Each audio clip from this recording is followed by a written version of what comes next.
Hola, ¿qué tal amigos de YouTube? Sean bienvenidos a Psiquismo y a un episodio más.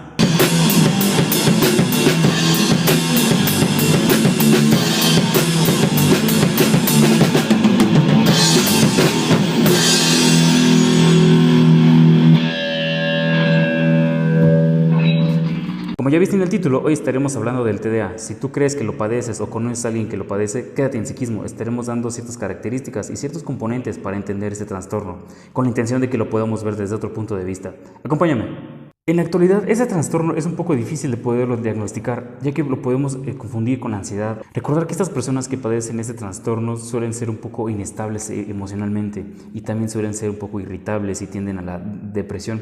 Es por ello que también suele confundirse con la ansiedad o con los trastornos del estrés. Es muy importante acercarse a un especialista para poderlo diagnosticar claramente. Pero es que algo importante que debemos entender en ese trastorno es que es un trastorno del neurodesarrollo. En ese sentido, las personas que padecen este trastorno tienen dificultades en la parte frontal del cerebro. Y es justamente esta parte la que nos ayuda a tomar el control de nuestras propias decisiones. Asimismo, es entenderse que también nos ayuda a tomar el control de nuestras propias emociones. Entonces, una persona que sufre este trastorno, es muy importante que tengamos en cuenta y que concienticemos que a estas personas les cuesta mucho trabajo gobernar y apoderarse de sus propias emociones. Son como estas personas que se les surgen o se les ocurren ideas, de repente están haciendo una cosa y ya quieren hacer otra. Entonces, imagínense ustedes que surgen muchas emociones, y también otra cosa que los caracteriza es que estas personas suelen ser muy impulsivas. Algo que también debemos reconocer en ese trastorno es que no todo está mal. También tiene cosas positivas. Este trastorno se caracteriza por tener de repente mucha inestabilidad emocional, de pronto ser muy impulsivos y eso que los lleva a tener muchos arranques emocionales. Por un lado sí les cuesta trabajo tener relaciones interpersonales, amigos, pareja y ese tipo de cosas, pero también estas personas aprenden de una manera diferente al resto. Estas personas tienen una actividad de hiperfocalización, es decir, si están aprendiendo algo que les gusta, que les llama la atención, lo van a extraer y se van a apasionar muchísimo por ese tema. En ese sentido, hay que reconocer también que estas personas no van a aprender de la misma forma. Hay personas, o también de pronto en las escuelas queremos que aprendan todos de alguna forma promedio, ¿no?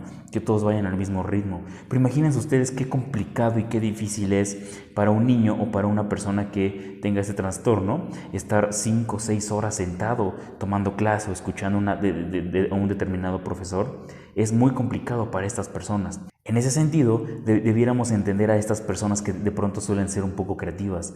Entonces, toda esta energía que de pronto les invade, sería muy interesante que la canalicen, pero que lo canalicen hacia algo que a ellos les esté llamando la atención. Pero es que, ¿y entonces en dónde se centra el meollo de este trastorno? Imagínense ustedes a esta persona que son como una olla express que tienen diferentes ideas, diferentes arranques, diferentes impulsos, tanto físicos como mentales, por la misma forma emocionales.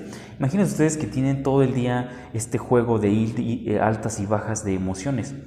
Recordar que entonces estas personas tienen una alteración en esta parte frontal del cerebro, que esta parte es la que se encarga de la toma de decisiones. Entonces, imagínense ustedes, estas emociones son como estas personas que quieren entrar a un antro, a una fiesta.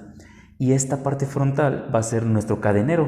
Este cadenero es esta persona que decide quién entra a la fiesta, quién no entra a la fiesta, quién está apto, quién no. Pero imagínense ustedes, de esta parte en estas personas está apagado, está dormido. Entonces imagínense ustedes, entra una emoción, entra otra emoción, otra emoción, otra emoción, y entran así todos a la fiesta, entran todos al antro. ¿Por qué? Porque nuestro cadenero, o el cadenero de estas personas que sufren el trastorno del TDA con H, está dormido, ¿no? Entonces no hay un control, un cierto regulador que pueda determinar tú si entras, tú no entras, ¿no? Entonces es por eso que en algunos diagnósticos, en algunos procesos terapéuticos, se suele usar estimulantes. Y aquí muchas personas dicen, pero ¿cómo me vas a dar estimulantes? Si se supone que ando todo alterado, todo activo, todo eufórico, y me vas a dar más estimulantes.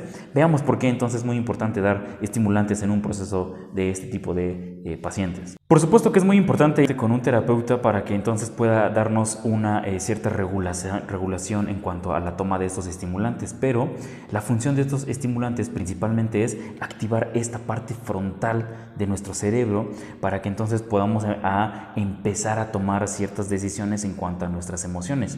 Es muy común también que estas personas suelen procrastinar. Se les ocurre una idea, pero no la terminan porque ya se les ocurrió otra y luego ya se les ocurrió una tercera y luego una cuarta idea. Entonces, estos estimulantes, la función de estos estimulantes es que nuestro cadenero de nuestra fiesta se active, se despierte y entonces empiece a tomar cierto control y empiece a gobernar de alguna forma ciertas emociones. Algo muy común que pasa con los padres de familia que están teniendo a un hijo con ese trastorno es que se empiezan a preocupar y se empiezan a agobiar por el cómo o qué le dirán a la familia. Les empieza a preocupar, es que si les digo van a hacer a un lado a mi hijo, ¿cómo llevo a cabo esta situación con la familia, con los amigos? ¿Cómo le voy a hacer? Algo muy importante, papá, mamá que me estás escuchando, no te autosabotes. Pasa algo muy común, como estas personas, imagínense un niño que tiene muchas actividades, mucha hiperactividad. De pronto los papás dicen, híjole, es que yo no soy suficientemente papá para educar o controlar a mi hijo, porque las emociones cargadas, muy cargadas de los niños, suele pasar que sobrepasan el cierto control de los padres. No te preocupes, esto es normal en estas personas. Sí, lejos de sentirse incómodo, lejos de sentirse como una piedra, como una losa, es importante entender y concientizar que tu hijo, tu hija está pasando por este proceso y entender y darle herramientas para que tu hijo, en lugar de que tú te sientas rebasado, siéntete completamente funcional y su mejor compañero en este proceso. Algo que pudiera ayudar en este proceso es, si tú lo estás pasando o conoces a alguien que tiene este trastorno, es apoyarlo en su focalización. Recordar también que una característica de estas personas es que tienen memoria de corto plazo y su focalización de pronto suele ser un poco dispersa si es que el tema que están viendo no les agrada. En ese sentido, hay que tener mucha cautela, mucha paciencia, mucha asertividad y sobre todo una escucha activa muy importante. Una vez que ya detectas qué le está gustando a tu hijo, a tu hija, a ti mismo que estás pasando esto, es muy importante enfocar a eso, echarle la carne al asador a eso que te está gustando. Te pongo un ejemplo. Hace no mucho me llegó al consultorio un adolescente que iba muy mal en la prepa, ¿no? Iba mal en la prepa. Entonces llega y preocupado dice, es que siento que me va a ir muy mal en la vida porque no voy a poder sacar un título de la prepa, ni siquiera pienso en entrar a la universidad, ¿no? Entonces hicimos un examen, una prueba acá en psicología que es el de Herrera y Montes, el que nos ayuda a ver las aptitudes y las capacidades que tenemos en tanto a las carreras. En estricto sentido nos ayuda a que el paciente encuentre sus habilidades.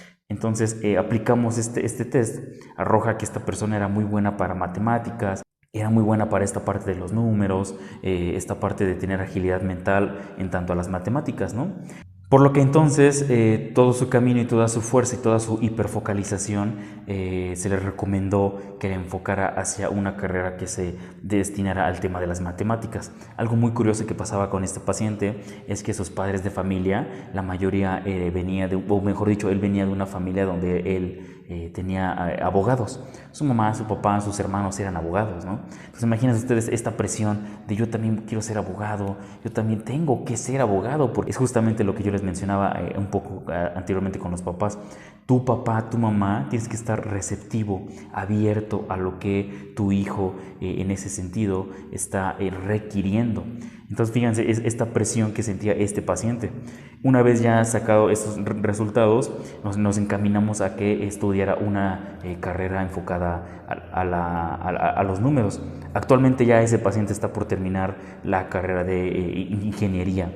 Entonces imagínense ustedes, si le encontramos y le damos al clavo con esa focalización de nuestro sujeto que tenemos delante, va a ser muchísimo más fácil que esta persona se sienta cómoda y que sobre todo alcance sus propios logros personales.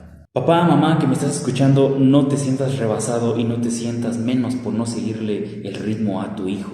Lejos de sentirte mal, entonces lejos de ponerte tú mismo el pie, ofrécele herramientas para que entonces tu hijo, tu hija tenga esa hiperfocalización bien centrada y que entonces pueda explotar sus propias metas. Algo muy importante que también pudiera servir en estos casos es la meditación. Entiendo que es un poco complicada para algunas personas, sin embargo, el estar meditando, el estar reconociendo ciertas emociones qué es lo que me enoja, qué es lo que me desespera. Tener este autocontrol de nuestras propias emociones le va a ayudar muchísimo a estos pacientes a hacerse conscientes de su propia conducta. Hay ciertos procesos de meditación para poder llegar a esta concientización. Será muy importante empezarlos a encaminar hacia una meditación, ya que esto pues bueno, les pudiera ayudar demasiado. También otra cosa que solemos usar en el consultorio es la terapia cognitivo-conductual. Cognitivo de pensamiento, raciocinio, y conductual de conducta. Reconocer y hacerse consciente de la conducta que estoy haciendo.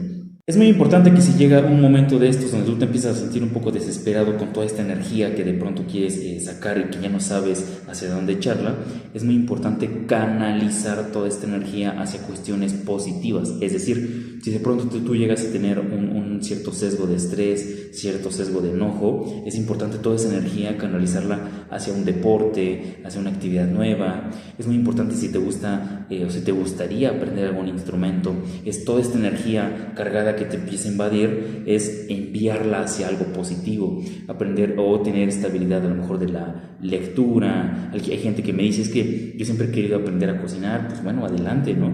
Hay gente que me dice, bueno, es que yo cuando me siento así, me gustaría hacer ejercicio.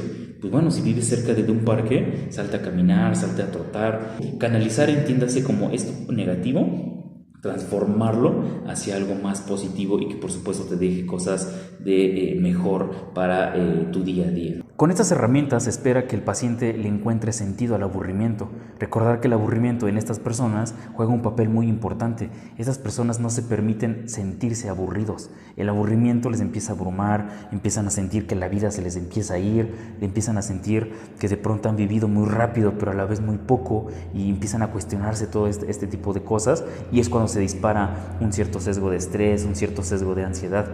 Es muy importante que una vez haciendo estas actividades, hiperfocalización, canalizar, meditación, verás que de a poco le empezarás a encontrar sentido al aburrimiento. Es muy importante también reconocer que hay partes del día donde no siempre hay que estar haciendo cosas, sino también hay partes del día donde uno tiene cierta calma y el aburrimiento le empieza a encontrar a uno un poco de sentido. Es el objetivo un poco de estas herramientas que les acabo de mencionar con estos pacientes de TDA. Algo muy importante que debemos reconocer nosotros que estamos fuera de estos pacientes y que estamos cerca de ellos, es muy importante que reconozcamos que estas personas siempre buscan ir a una estimulación máxima.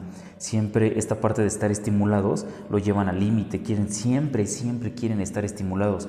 Lo que nos resta a nosotros, que estamos cerca de estas personas, es tener cierta calma, cierta paciencia, cierta apertura y entender que estas personas tienen una hiperfocalización una vez que tienen ese trastorno del TDA. Hemos llegado al final de otro video más. Muchas gracias por haberte quedado hasta el final de este video. Yo soy el psicólogo Alejandro Sánchez y pues bueno, comparte esta información a quien creas que le haga útil o que le sea útil estas herramientas que hemos revisado el día de hoy. Y pues bueno, si tú consideras que tienes alguna de las características que tocamos en el video, pues bueno, acércate a un especialista para que entonces empiece a descartar o a diagnosticar este trastorno. Muchas gracias por haberte quedado. Si tú todavía no te has suscrito, te invito a que lo hagas. Este es un canal que se dedica siempre a temas psicológicos con intención de brindarte una focalización, una percepción diferente en tanto a los temas, siempre con una visión psicológica. Bueno, nos vemos en un siguiente capítulo más. Muchas gracias.